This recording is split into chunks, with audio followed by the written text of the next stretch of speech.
जंगल के एक छोटे से तालाब में एक कछुआ रहता था जिसका नाम टोनी था। टोनी बहुत धीमा चलता था और बाकी जानवर उसे अक्सर चिढ़ाते थे।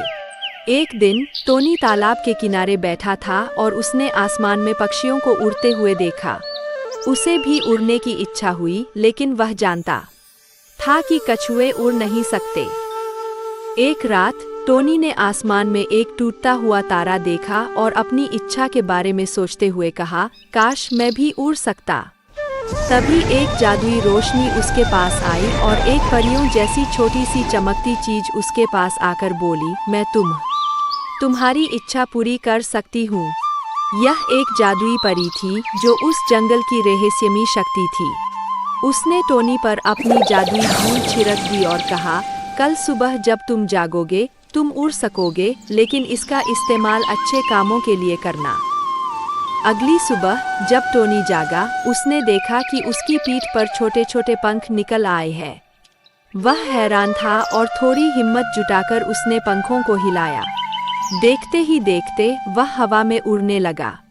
टोनी को बहुत खुशी हुई और उसने जंगल के ऊपर उड़ते हुए सारे नज़ारे देखे। बाकी जानवरों ने जब उड़ते हुए कछुए को देखा तो उनकी आंखें फटी की फटी रह गईं। उड़ते हुए कछुए की खबर पूरे जंगल में फैल गई। पहले तो सभी जानवर खुश थे, लेकिन एक दिन जंगल में बड़ी मुसीबत आ गई। एक बहुत बड़ा शिकारी पक्षी जंगल में आ गया जो छोटे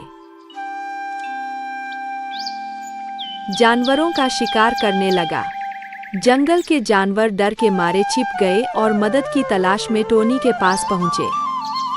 टोनी जानता था कि यह उसके लिए अपनी उड़ान की शक्ति का सही उपयोग करने का समय है। उसने एक योजना बनाई। वह ऊंचे आसमान में उड़कर शिकारी पक्षी के सामने आया और उसे चिढ़ाने लगा। शिकारी पक्षी ने उसका पीछा किया, लेकिन टोनी उसे एक गहरी घाटी की तरफ ले गया। जैसे ही शिकारी पक्षी घाटी के पास पहुंचा, टोनी तेजी से नीचे की ओर उड़ान भरकर शिकारी पक्षी को घाटी में फंसा दिया। टोनी की बहादुरी और चतुराई से पूरा जंगल सुरक्षित हो गया। सभी जानवरों ने मिलकर टोनी का धन्यवाद किया और उसकी खूब तारीफ की। टोनी ने समझा कि उसकी उड़ान की शक्ति उसे दूसरों की मदद करने के लिए मिली थी, न कि खुद की शान बघारने के लिए। जादुई परी फिर से प्रकट हुई और टोनी से कहा, तुमने अपनी शक्ति का सही इस्तेमाल किया है। अब मैं तुम्हारे पंख हटा दूंगी, लेकिन तुम्हारी कहानी जंगल में हमेशा याद की जाएगी। टोनी वापस एक साधारण कछुआ बन गया, लेकिन अब उसे किसी चीज की कमी महसूस नहीं होती थी।